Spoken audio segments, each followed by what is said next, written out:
Hello and welcome to another episode of the World War II podcast. I'm Angus Wallace.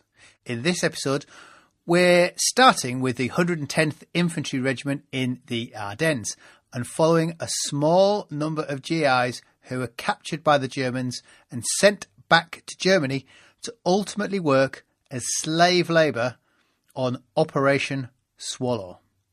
Now, if you're listening for the first time, or even a loyal listener, I thought I'd take a moment to highlight where the podcast can be found. I've been working hard to get the show listed in as many places as possible.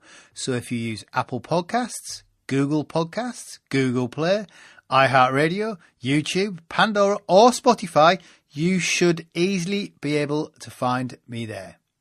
If you use podcast apps such as Pocket Cast, Castro, Castbox, Overcast, the list is long. I should also be listed in all those. And if I'm not, please let me know. Don't forget to subscribe. It is free. Then you won't miss an episode of the show. Joining me once more is military historian Mark Felton. Mark is having a busy year. If you recall, we chatted to him recently about the Bridge Busters, a raid on the Dortmund-Ems canal in episode 96. In episode 73, we discussed US troops undertaking Operation Cowboy, a rescue mission to save the world-famous Spanish riding school. And in one of my favourite episodes, 49, we talked about VIP prisoners of war held by the Italians. Now, that's a fantastic episode if you want to dig that one out. And if you've listened to all that, don't forget Mark is prolific on YouTube with his short pieces on military history. You can find him at Mark Felton Productions. Mark, it's great to have you back. Now, this is a curious story and perhaps best told by following one of the main protagonists, Hans Caston. He's second generation American. What can you tell us about him pre-war? He's born the son of German immigrants, so he grows up speaking German at home, but is a very proud American as well.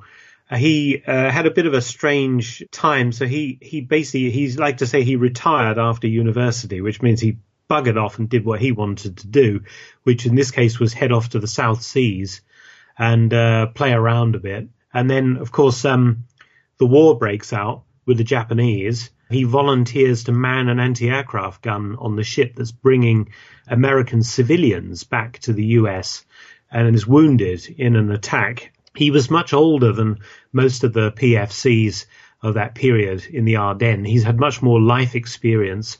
And I think although he wasn't promoted particularly, he is looked up to by these younger soldiers as a man of some experience and leadership. He has natural leadership qualities, I have to say. And then he volunteered for the army on arriving back in the US, was sent over to England and was so disgusted by the corruption and thieving that he witnessed in the supply unit that he was put into that he volunteered for the infantry and was sent into combat. And so he's a man of, he's a very upright sort of character. And of course, the great advantage he has, he speaks fluent German. He knows the German mind completely. But in some ways, that's a two-edged sword because falling into German hands as a fluent German speaker and what would be considered by the Germans a Volksdeutsche, an ethnic German, does pose some problems for these men. And he's not the only one. There's thousands of them who end up in camps who are basically American Germans. So, a fascinating character. And I noticed this subject had been covered a couple of times about 20, 25 years ago by very senior American journalists, Pulitzer Prize winners and things like this. And they had concentrated entirely on the story of the concentration camp, the fact that American soldiers had been turned into slaves. But they hadn't really told the story from the human angle, I don't think. The idea was that Caston, had been totally almost written out of these previous stories. And I couldn't understand why he'd been written out of it, seeing that he was the man absolutely central to this story. The central conflict between the SS and previously with the German commandant of the camp is with Caston, this man who is elected chief man of confidence, a man at, 27 years old, private first class, ends up basically in charge of 6,000 American prisoners. which is an incredible responsibility for a man with no, previous military position at all. And how he attempted to stop the abuse of Jewish American prisoners, to stop their segregation and then being taken out of the camp and sent to this other place, goes along with them, tries consistently to protect them all the time, and the other prisoners as well, and puts up with a horrific amount of physical abuse, these horrendous beatings and violations of the Geneva Convention and everything else, and then attempts to escape to get information about this to the Allies. Forgotten, not decorated. I found this very strange. There was another man in another camp where some of these Americans were sent, a sergeant, who did almost exactly the same thing, where they attempted to segregate and forced to identify Jewish American prisoners.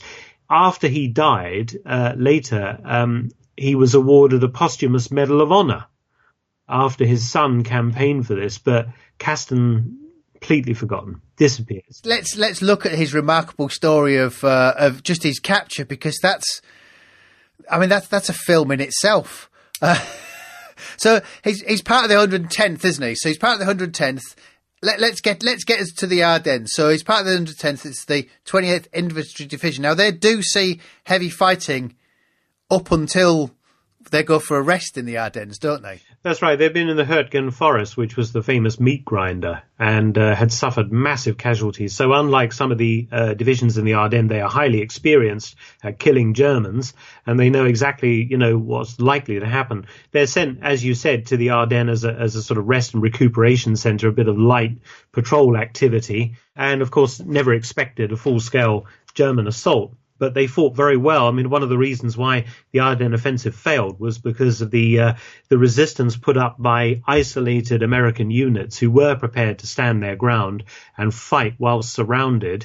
And that buggered up the German timetable sufficiently to allow American reinforcements to get in. It slowed them down getting to Bastogne and Saint-Vith and these places, which is so important to the German plan to reach the River Meuse and beyond. And the 28th Division was basically cut to pieces in the Ardennes.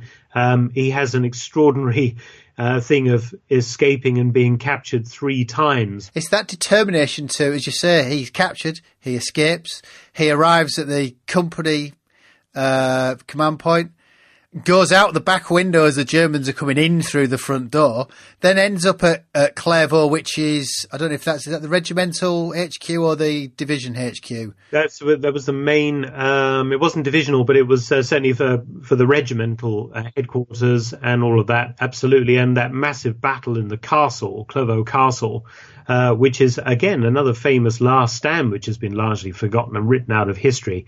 And that's an absolutely fantastic story of how 128 Americans basically held up an entire German division trying to bypass this problematic building, and fought on for a couple of days until they ran out of ammunition. About half of them were left alive and surrendered. And that was his last chance to get away, and he stood and fought and was captured. And from then on, it deteriorates rapidly. It deteriorates from there. But, I mean, it shows, as you say, a huge determination when he is not stopping. He is, he will not be put down. And as you say, presumably those lads in that castle knew that the end for them was death or capture. There was going to be no more escape, as those tanks are, they're fully surrounded. There's a great bit in the book about the tanks poking their nose round corners and shooting at the castle and zipping back again, and essentially there's not much that anyone could do about it. No, it is a tremendous battle, and again, it's one of those moments when the Americans managed to hold on long enough to inflict serious problems on the German timetable. But I mean, the whole thing is a massive cock-up from beginning to end, and it could have been avoided. One of the things which people don't realize, perhaps who haven't read much about this period, is just how aggressive and unpleasant the Germans were with Americans that they captured. They were riding high suddenly on this victory, which seemed unexpected. And they really thought American troops were all, jazz-playing gits, basically, who were useless soldiers. And they were surprised by the ferocity of American resistance. But they were also, I think, they lacked respect for American soldiers. The famous bit at the end of one of these battles where they're shouting out, hands up Chicago gangsters and all this. And they really were shouting that at American soldiers. It was just hilarious. It was, they themselves have seen all the films in the 30s. They were unpleasant towards Americans from the beginning. And I think some of the problem was the fact that so many Americans had German surnames and could speak German. And it wound up German soldiers. They couldn't understand this, and they're very aggressive. There's a lot of shootings, for example, executions on the spot, beatings, and the general abuse that starts. And in some way you can understand it, because of the bombing campaign on Germany, they're very upset and angry about that. And there's quite a few instances in the book where American troops are being moved progressively towards Germany, and civilians are coming out and lobbing things at them, throwing bricks at them and spitting at them, and being egged on by the local, propaganda chiefs and the Hitler Youth and everything else. It's very, very nasty. People don't realize that the last part of the war was extremely difficult for all Allied POWs who were in German hands because of food shortages, abuse, the breakdown of general behavior towards POWs, and then having all these extra men being shoved into these camps that couldn't cope at this stage of the war. You kind of get the feeling that they almost didn't anticipating taking so many prisoners. No, never expected to take that many prisoners. The transportation and routes to the camp is dreadful, and it is... it's those classic cattle wagons that you see in all the films, and they're just sort of ramming them in, isn't it? It's, absolutely. That first trip to the first camp at Bad Orb, which was renowned as being the worst POW camp in the entire German system. It's just massively overcrowded. The Germans can't cope. They have nothing in place to deal with such a volume of prisoners. They can't feed them properly, or they don't care about feeding them, which is another issue, I think.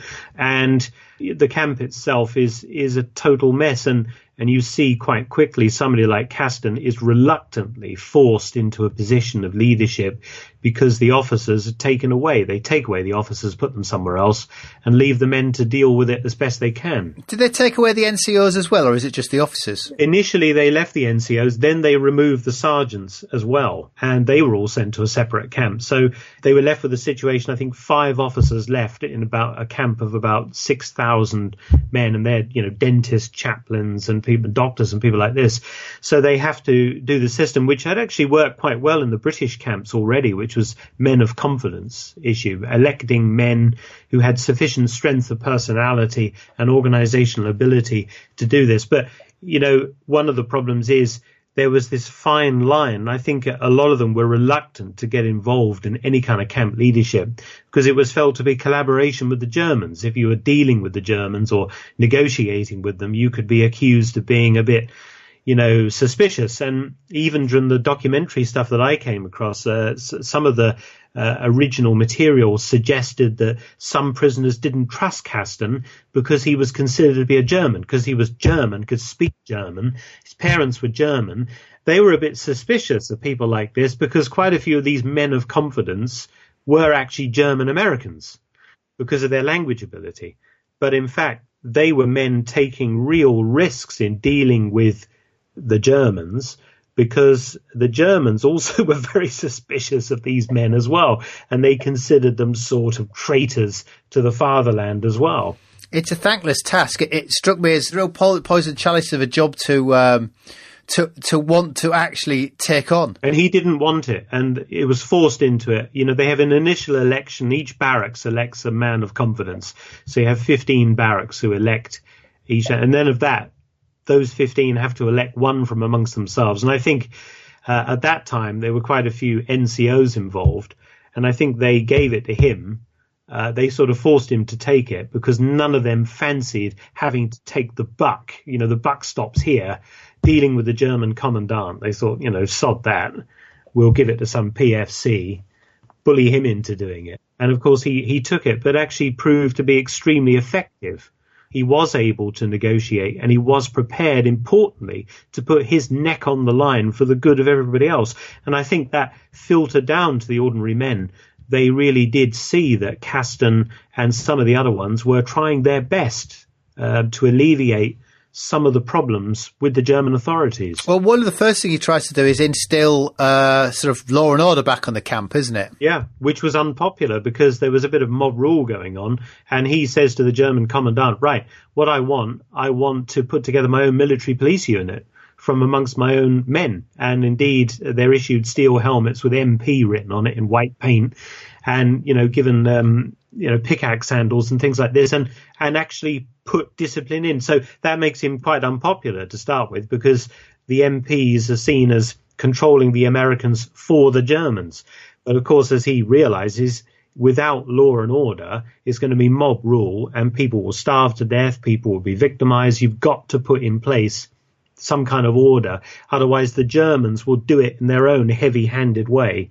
And that could lead to deaths and injuries amongst the American prisoners. It's essentially imposing a new structure on, because the military command structure has been removed, which I guess would have functioned better if they'd left the officers or some sort of, hierarchical military structure in there, which is, as you say, a very brave thing to do. So the camp conditions are atrocious. They're not getting their Red Cross parcels. They're probably going somewhere, but they do get Red Cross visits, which I was quite surprised at, because I think the German Red Cross is actually a Nazi-run organisation at this time, isn't it? But they are inspected at the camp, isn't it, by the Red Cross? Which they're inspected by the Swiss representative of the International Committee for the Red Cross, and indeed that's a big issue, because Caston has to have private chats with this person, as he's the chief man of confidence, and he made a mistake in telling the Swiss exactly what was going on. He told them about the abuse, the starvation, the refusal to issue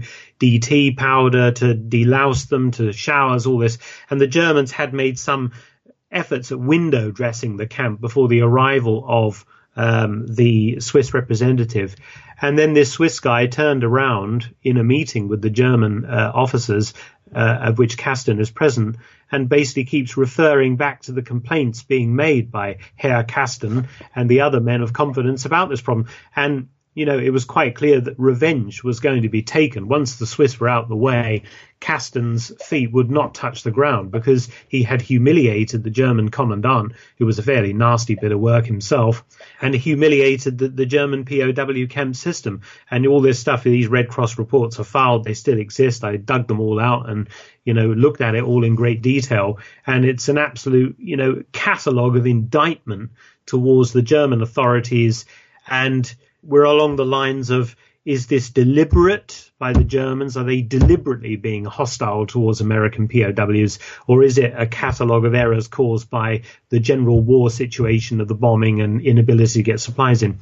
I think some of it is vindictiveness. And the commandant certainly had it in for Caston and other German Americans pretty much from day one.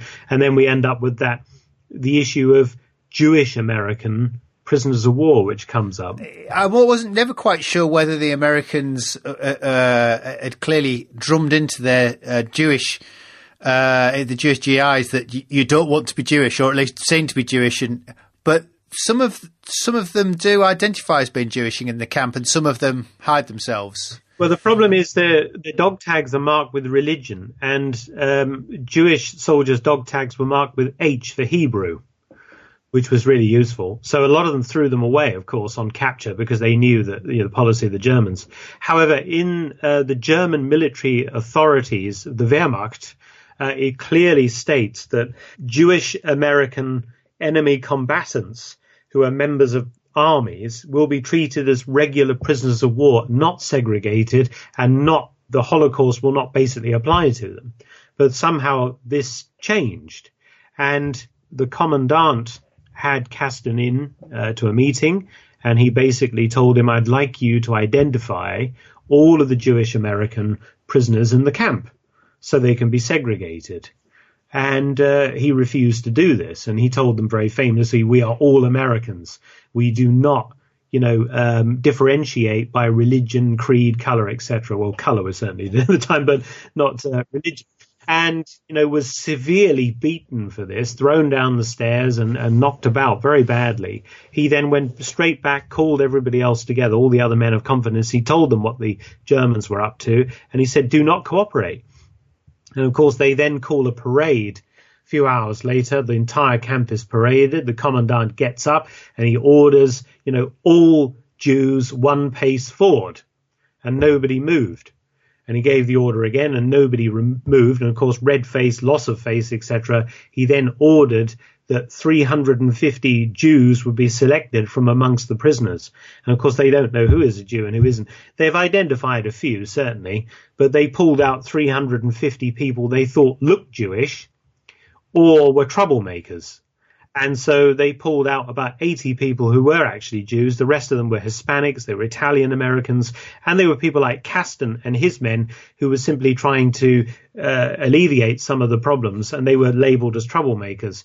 So this 350 are taken out, removed from the camp illegally, and sent into a completely different jurisdiction, which is that of the SS. And this is where they're sent to the slave labour camp, which is to work on Operation Swallow, which is a German operation. So what is Operation Swallow, which is the name of the book? Yeah, Operation Swallow, or Schwalbe in German. This was a process of moving the production of synthetic fuel underground because of Allied bombing. So they're desperate for fuel, so they begin constructing huge underground chambers in various parts of Germany. And Swallow is a huge program. This is just one part of it. And at a particular place a town called Berge on the river Elster in Germany, they start the construction of, off the top of my head, I think it was 15 tunnels, which will go into the side of a mountain. Then they'll be joined together to create a massive, huge underground chamber, a bit like those underground aircraft factories and the V2 places. And they will then put inside there a huge plant for the production of synthetic fuel from coal. And they need the river there as well to do all of this.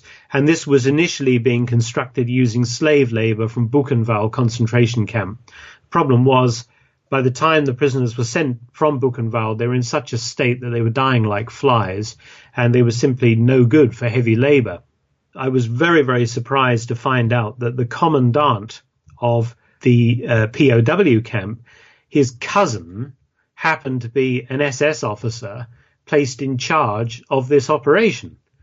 And through some kind of shenanigans, some secret deal was done, and the army commandant was able to offload his Jews and troublemakers, as he termed them, from his camp and turn them over simply to the authority of the SS. And they were placed into a separate 4-barracks special camp, which is separate from the main concentration camp, which is full of Eastern European Jewish civilians laboring there, and Poles and people like this. And they're given their own military unit, which is an army unit to provide guards for this particular camp. They're reserve Landesschützen, as they're called, reserve troops, but are fairly heavy-handed. And then the actual program is run by the SS. And this particular officer, Hack, Wilhelm Hack, who is not to put too fine a point on it, a bastard of the First Order. He would give Amon Gert a run for his money. The guy was clearly psychopathic, but was also absolutely determined to get the job done. And he's under a lot of pressure to get this thing built as fast as possible. And he will use the strong backs of these American POWs to do part of the heavy labor. And so they're brought in to build tunnels, and without any safety equipment, anything at all. A lot of the overseers working on it are civilians, German civilian miners and people like this, who beat the living daylights out of these Americans and the Jews as well. And, they start dying and being injured in appalling circumstances. It becomes a sort of battle of wills between Caston, who is re-elected again on arrival at this new camp, the man of confidence, and his job is to deal with Hack. And Hack takes an immediate dislike to Caston, and as far as he's concerned, tells him, "You're a traitor, you're basically German, you're working for the wrong side, I have my eye on you." And eventually, develops this plan to kill Caston, having torn to pieces with dogs, which is a bit extreme and theatrical, but nonetheless, that's the kind of person you're dealing with. He's unhinged.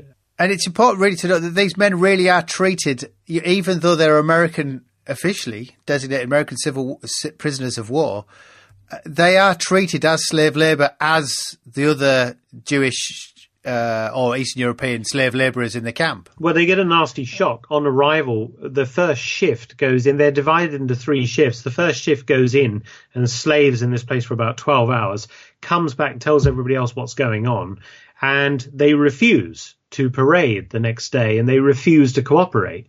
So you got 350 Americans barricade themselves into 4 barracks in this tiny camp.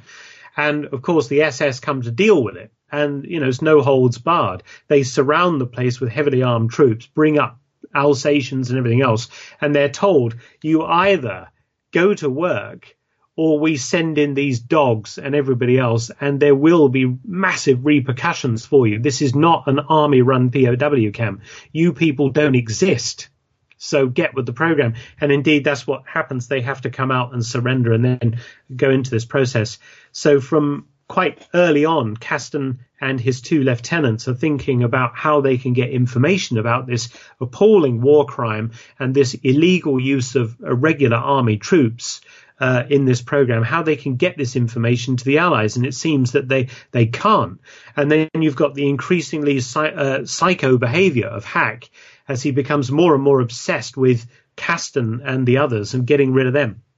So it comes down to a clash of wills, and we all know only one can win. That would be the SS. So Caston has to escape. Well, the escape seemed brought back memories of watching The Great Escape. So there's this wire around the camp. They're obviously not tunnelling, but there's floodlights out. It's all wire cutters, and a raid knocks the lights out, doesn't it? It knocks the that's right, surrounding spotlights out. They have very little time to plan. I mean, he was told, Caston was told one day by Hack and the others who turned up, and they said that tomorrow we're going to let you out. We're going to see how far you can get from the camp whilst we release the dogs.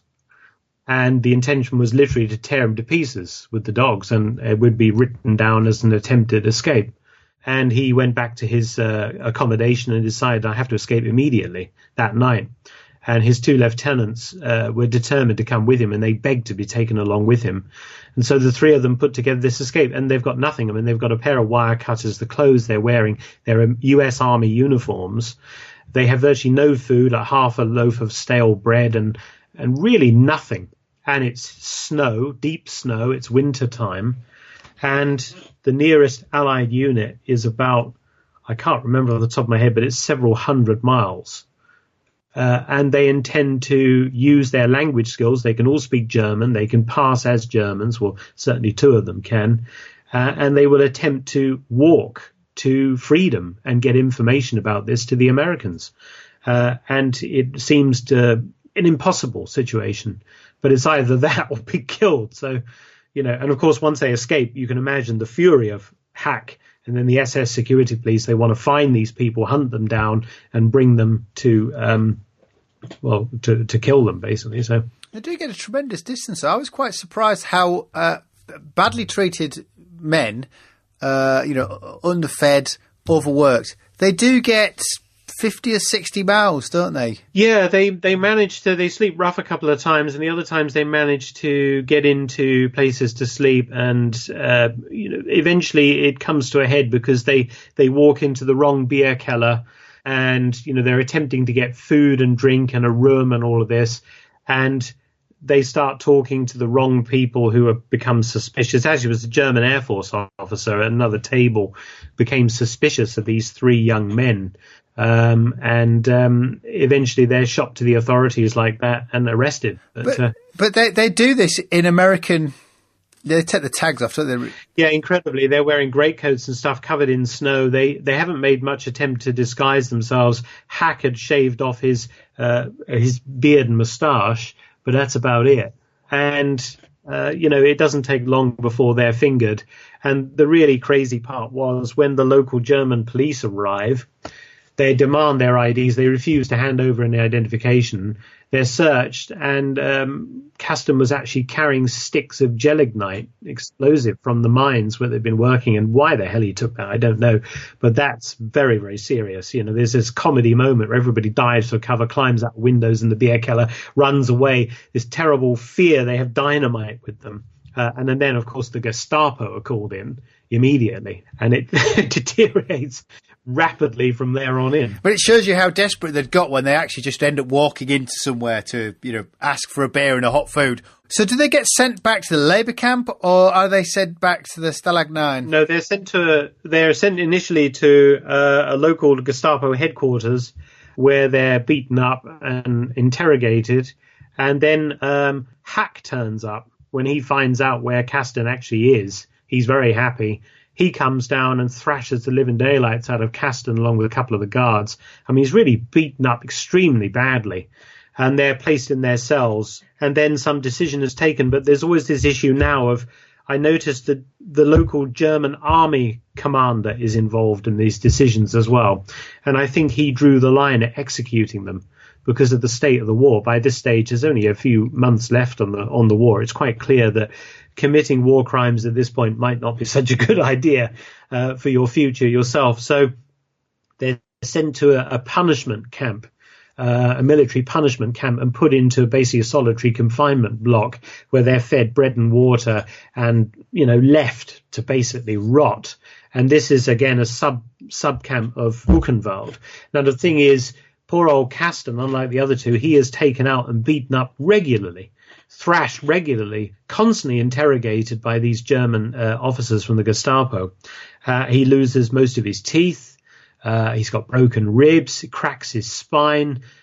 He's got internal damage, all sorts. I mean, these are things he lived with for the rest of his life, the injuries that he sustained at the hands of the Germans through these thrashings he's getting. There's some kindness from some of the guards, actually, because they realize the war's coming to an end and they start to try to ingratiate themselves with these people. But towards the end, he is actually ordered to be put to death. And the Germans, being strangely ordered people themselves, they don't just take him out and shoot him. They tell him, we're going to execute you in 3 or 4 days' time. You're on a list to be shot, And it's incredible because the day before he's due to be executed, the camp is overrun by US forces, and literally a Sherman tank comes piling through the wall and all of this, and he's liberated in his cell. The last minute, basically a reprieve from being executed. And then he gets out. The other two are very happy to be taken off to Luxembourg and put back together in the hope of going back to the US. But he disappears. Caston disappears very quickly. But the rest of them get air transport out. They're That's right. priority. They can't find Caston. He's gone. And he manages to, he finds some local American troops and explains the situation. They give him a liberated Mercedes, some boxes of K rations, probably a gun, a fresh uniform, and he goes off and he's heading back to the main camp to find Hack and kill him. So it's a revenge story then. But of course, he can't find him. Hack's disappeared. He's buggered off as well. I mean, the situation is so fluid at that point. Well, I talked to another chap who liberated himself from a camp at the end of the war. And what amazes me, and he then liberated, I think he had a Mercedes as well, and drove around Europe. I do wonder how many of these other ex-POWs have liberated themselves. They've not gone on their air transport back to, I think they usually go to France, then Camp Lucky Striker back. They're actually driving around on their own missions of doing whatever they think they're doing. And it's amazing that the forces seemingly facilitate them doing this, handing them rations and fuel. Yeah, you could disappear and do what you wanted by the look of it. And certainly he tries everything he can. He goes from camp to camp to camp, looking at POWs, trying to find this man because he's determined to kill him. Because the amount of abuse, I mean, I haven't really spoken about it, but in the book, it's fairly detailed. I don't know how the hell he put up with this amount of beatings from this psycho and these other people. But unfortunately, that's the sad part, is that Hack managed to slip away in the confusion at the end of the war. And he is captured much later on. But nonetheless, it's up to the communists to dole out a bit of justice. Some years afterwards, the East Germans get their hands on him. But but there were trials for some of the other ones involved. And of course, although my book branches off into the story of Caston and his friends on the run in Germany and trying to get home, for the rest of them who were left behind, they had a terrible time of it because they ended up on basically a death march.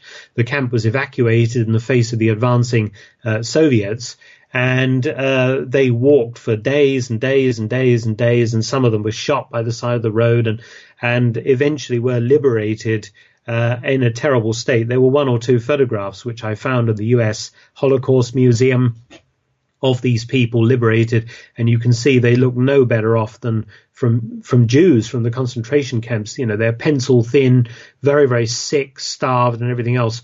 And you would think that this would have generated huge amount of press coverage in America and anger towards it. But no, it was all covered up, which was even more extraordinary. This story was quietly squashed and put to one side for a very, very long time. There is other cover-ups, partly because of some other GIs end up in a concentration camp, something to do with Peenemünde and the rockets, and it's quietly squashed because they're obviously trying to bring back the rocket scientists and don't want to get them involved and have the American GIs seen as being involved in those camps. I wonder why this was kept under the radar. As far as I know, what I can judge from the documentation, it seems that it was just an embarrassment that the Americans were unable to protect Jewish American soldiers and that they had permitted this to occur. And the fact that they had sort of helped the Germans by identifying Jews in the US Army through their identification things. And it was just quietly forgotten. But the trouble was people like Caston and others, they were also forgotten. These were heroes who had risked everything, but they were written out of the story as well.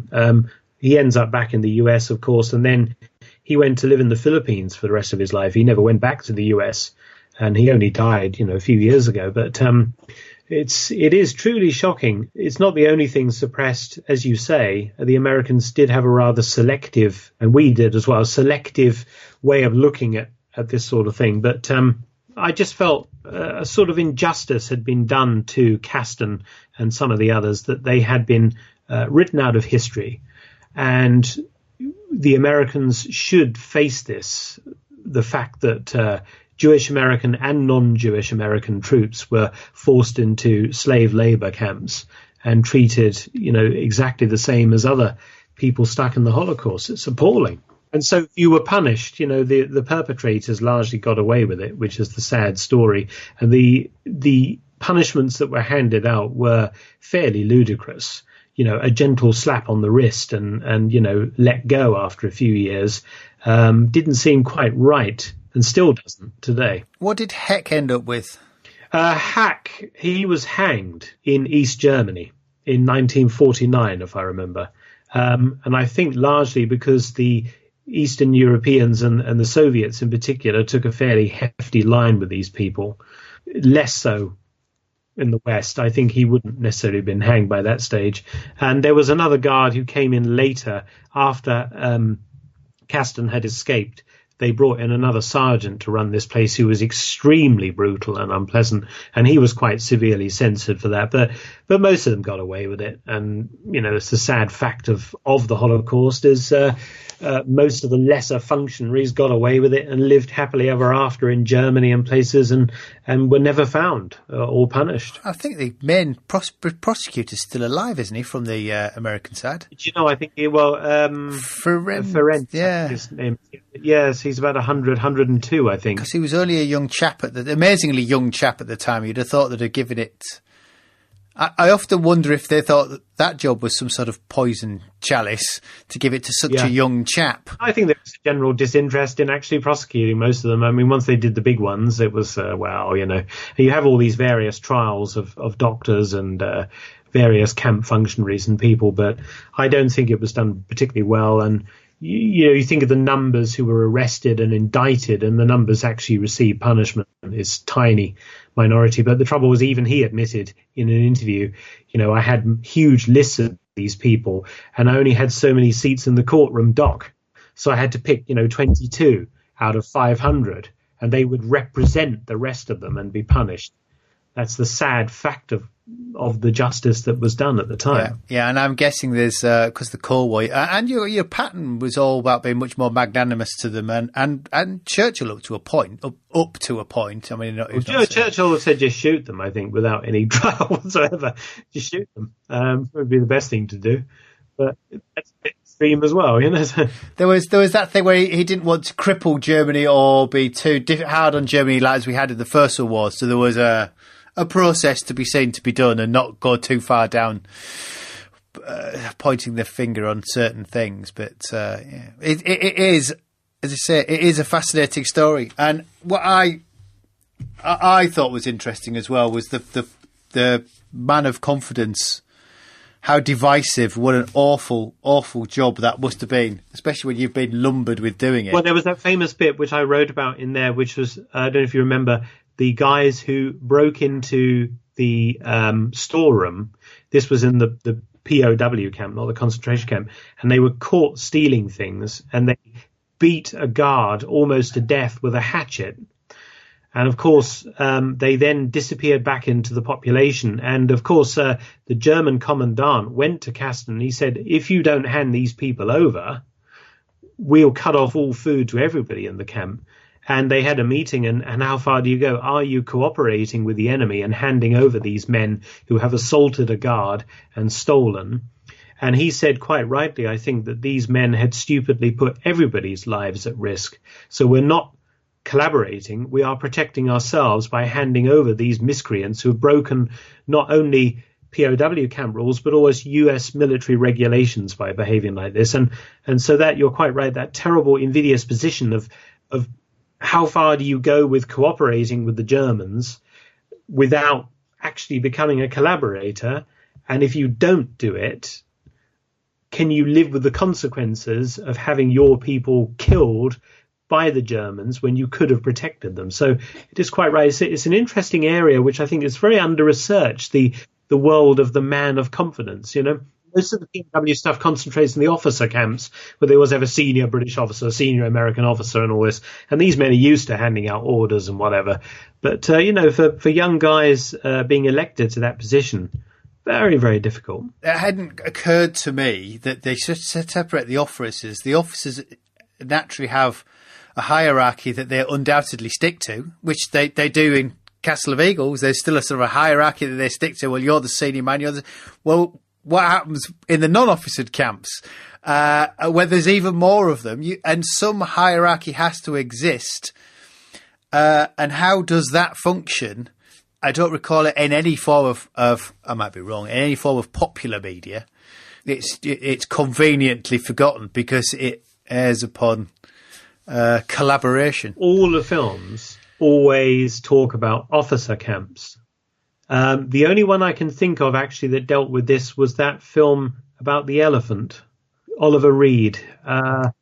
They're working in zoos, and one of them is a man of confidence. Oh, wonderful film. What was it called now? Hannibal, something or other. Yeah. Yes. Hannibal Brooks. Hannibal Brooks, that's it, yeah.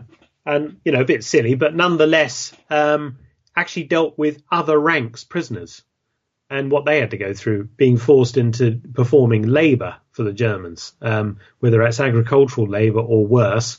You know, people don't realise that at Auschwitz III, there was a camp there of British POWs who were working away.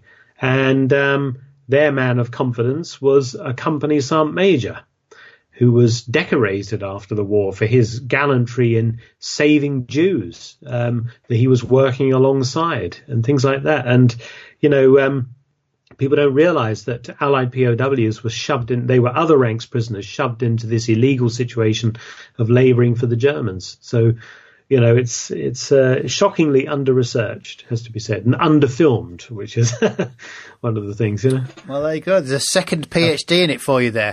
Oh, there we go. Definitely. Another 80,000 words for you. Oh, I don't think I can delve back into that for another 80,000. Well, Mark, thank you very much. It's always a pleasure to chat, and keep us posted on your next project. Loyal listener, if you're looking for something to read this Christmas whilst you're roasting your nuts by the open fire, Mark's book is Operation Swallow. Mark has a wonderful writing style, and I'm sure you will roar through it. I will put a link on the website, www.podcast.com. Well, that's all from me for this year. If you're not a patron, don't forget you can sign up at patreon.com/WW2podcast. So, wishing you all a very Merry Christmas and all the best for 2020. I'm Angus Wallace, and thanks for listening.